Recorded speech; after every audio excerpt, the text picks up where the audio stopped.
विद्यार्थी मित्रों standard 9 chapter 12 हेरोनનું સૂત્ર જેમાં લેક્ચર પહેલું ત્રિકોણનું ક્ષેત્રફળ જોઈએ। ત્રિકોણનું ક્ષેત્રફળ શોધવા માટે વપરાતા નીચેના સૂત્રથી આપણે પરિચિત છે। અમુક ત્રિકોણના ક્ષેત્રફળ શોધવાના સૂત્રો આપણને ખબર છે। તેમાં પહેલું આપણે જોઈએ કે ત્રિકોણનું ક્ષેત્રફળ बराबर 1/2 पायो गुण्या वेध आवशे। बरोबर। तो चौक्कस प्रकारना त्रिकोण माटेनी वात करीए तो चौक्कस प्रकारना बरोबर त्रिकोण माटे आज सूत्र बीजा स्वरूपे रजू करी शकाय। आज सूत्र बीजा स्वरूपे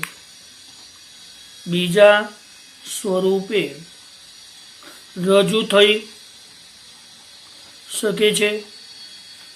जेम के काटकोण त्रिकोणना क्षेत्रफळ माटे जेम के काटकोण त्रिकोण वात करूं काटकोण त्रिकोणना क्षेत्रफळ माटे नीचे मुजब सूत्र लखी शकाय। नीचे मुजब सूत्र लई शकाय। दाखला तरीके आपणे करीए सूत्र लखीए तो काटकोण त्रिकोणનું क्षेत्रफळ લખું અહીંયા હું કાટકોણ ત્રિકોણનું ક્ષેત્રફળ બરાબર 1/2 કાટખૂણો સમાવતી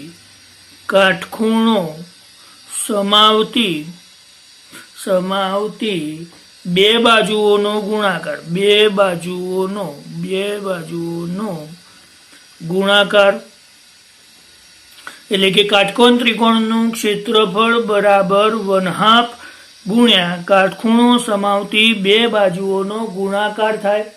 તે સિવાય સમબાજુ ત્રિકોણની વાત કરીએ તો આપણે તો સમબાજુમાં શું આવશે તો સમબાજુ લખો અહીંયા સમબાજુ ત્રિકોણ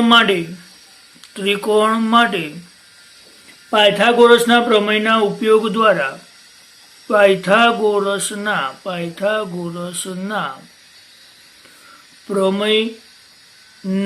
ઉપયોગ દ્વારા વેધ શોધીએ તો सूत्र नीचे मुजबना स्वरूपमां फेरवाशे। तो सूत्र नीचे मुजबना स्वरूप में फेरवाय तो आपणे लखवुं लगाय कि समबाजू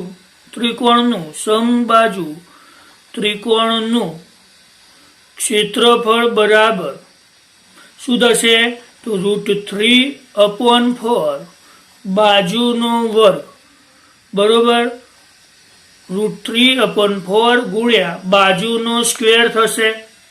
समद्री बाजू त्रिकोण में बात करूँ समद्री बाजू त्रिकोण में पण जो त्रण बाजूना माप जाणता होइए तो पायथागोरस ना प्रमेय परथी वेदનું માપ जाणी शकाय अने मूळ सूत्रनो उपयोग थई शके। परंतु केवुं होय के विषम बाजू त्रिकोणनी वात करीए तो विषम बाजू त्रिकोणनी त्रणेय बाजुओ ना माप जाणता होइए तो पण वेदનું माप शोधी न शकीए। बरोबर। એટલે કે સમદ્રી બાજુ ત્રિકોણમાં પણ જો ત્રણેય બાજુના માપ તમે જાણતા હો તો પાયથાગોરસના પ્રમેય પરથી તમે વેધનું માપ જાણી શકો। પણ વિષમ બાજુ ત્રિકોણની ત્રણેય બાજુના માપ જાણતા હોવ તો પણ વેધનું માપ શોધી ન શકો તમે. ક્લિયર? તો આના આધારે હેરોનનું સૂત્ર જોઈએ. હેરોનનું સૂત્ર જોઈએ હવે. તો શું આવશે? તો કોઈ પણ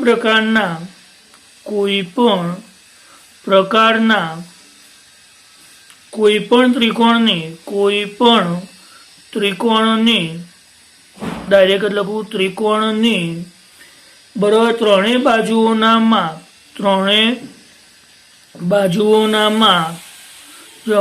માપ જાણતા હોઈએ તો તે પરથી તમે ત્રિકોણનું ક્ષેત્રફળ શોધવાનું સૂત્ર હેરોન નામના ગણિતશાસ્ત્રીએ આપ્યું. હેરોન નામના ગણિતશાસ્ત્રીએ આપ્યું. બરોબર?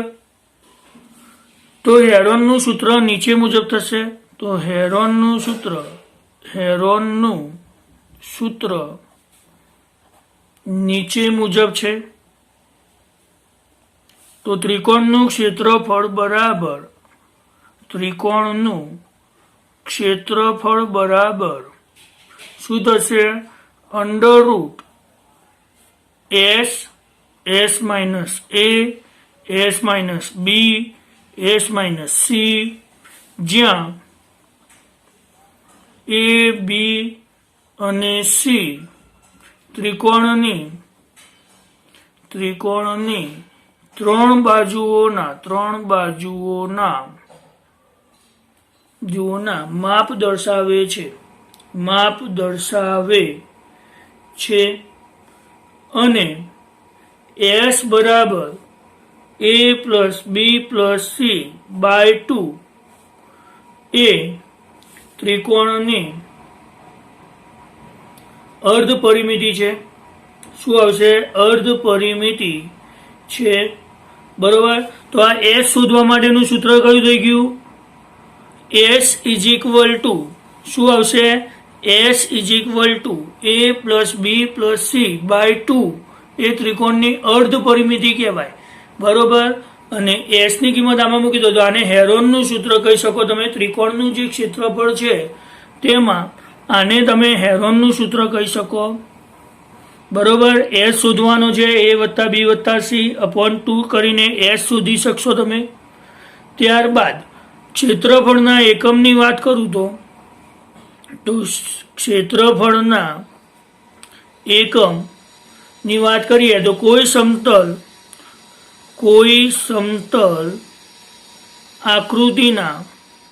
આકૃતિના ક્ષેત્રફળનો એકમ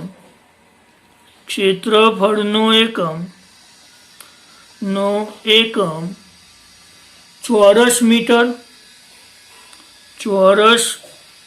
મીટર કે મીટર સ્ક્વેર કહી શકો તમે, અથવા ચોરસ સેન્ટીમીટર એટલે અથવા તો સેમી સ્ક્વેર કહી શકો એને, વગેરે લખાય. બરોબર? પછી જમીનના નાના મોટા પ્લોટનું ક્ષેત્રફળ શોધવું હોય તે શેમાં મપાશે? તો આપણે લખીએ તો જમીનનું નાના મોટા પ્લોટનું ક્ષેત્રફળ હેક્ટરમાં મપાય. શેમાં મપાય? હેક્ટરમાં લખાય છે. એટલે કે 1 હેક્ટર બરાબર, યાદ રાખજો આ વસ્તુ પૂછી શકાય કે 1 હેક્ટર બરાબર 10,000 મીટર સ્ક્વેર.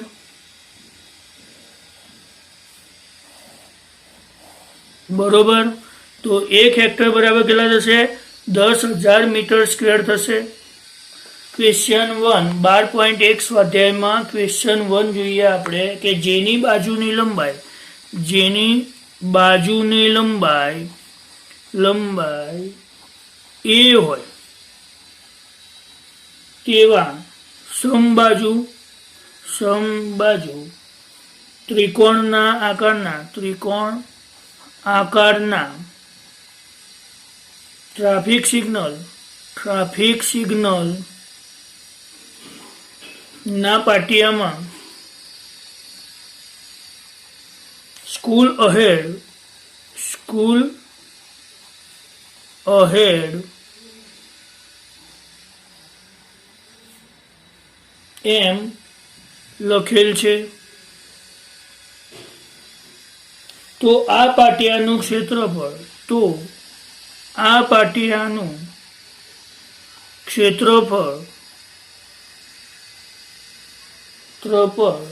હેરોનના સૂત્ર પરથી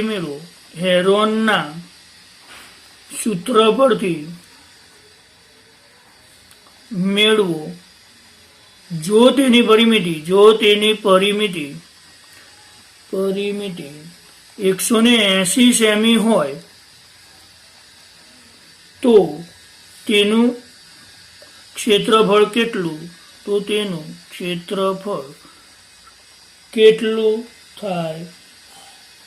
તો અહીંયા તમને સમબાજુ ત્રિકોણ કીધો. અહીંયા ધ્યાન રાખજો. હવે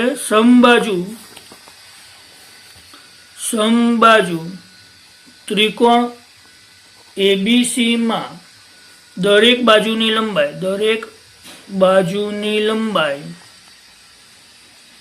એ છે, તો a = a થશે, b = a થશે અને c = a થશે.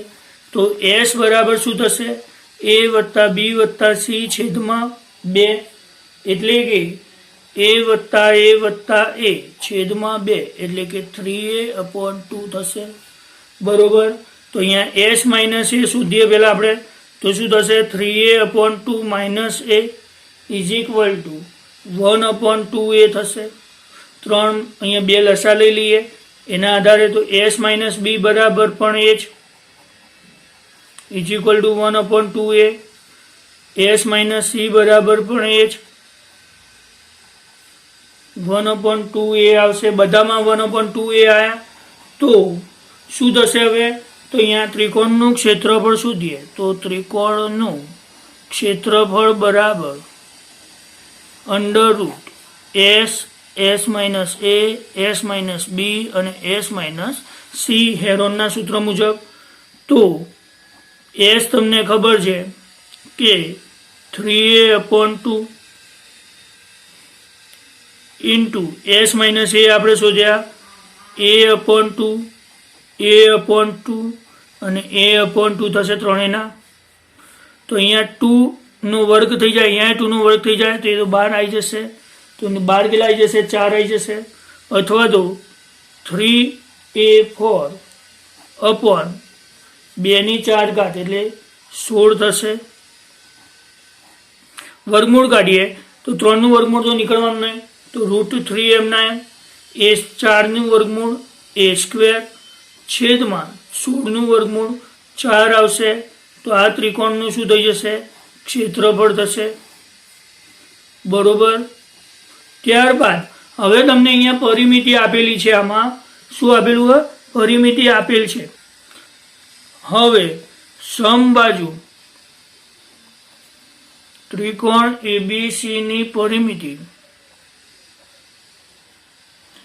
180 સેમી છે એવું કીધું આપણે રકમમાં.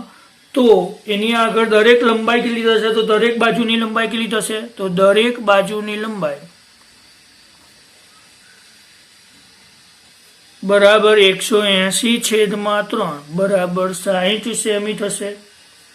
પછી s શોધીએ તો 180/2 અડધી પરિમિતિ એટલે પરિમિતિને ભાગ્યા 2 કરીએ એટલે 90 થશે. બરોબર. તો a = b = c = 60 અને s બરાબર 90. તો s - a બરાબર કેટલા થશે? તો 90 - 60 બરાબર 30. એ જ રીતે s - b = 90 - 60 = 30.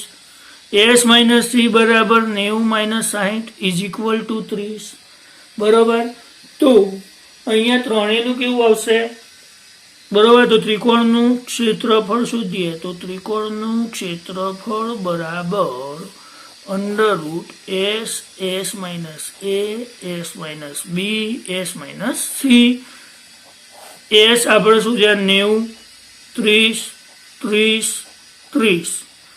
અહીંયા 90 ના અવયવ પાડી દઈએ તો શું થશે? 30 × 3 × 30 × 30 × 30. એટલે કે કેટલા થશે? 30 ની જોડ બની જાય તો 30 બહાર આવી જશે, બીજા 30 બહાર આવી જશે, અંદર રહેશે ખાલી 3. એટલે કે 3 × 3 = 9 અને 2 મીંડા √3 સેમી સ્ક્વેર. આ તમારું શું થઈ જશે? ત્રિકોણના ક્ષેત્રફળનો જવાબ થઈ જશે. ક્લિયર? 900 √3 એ તમારો જવાબ આવશે.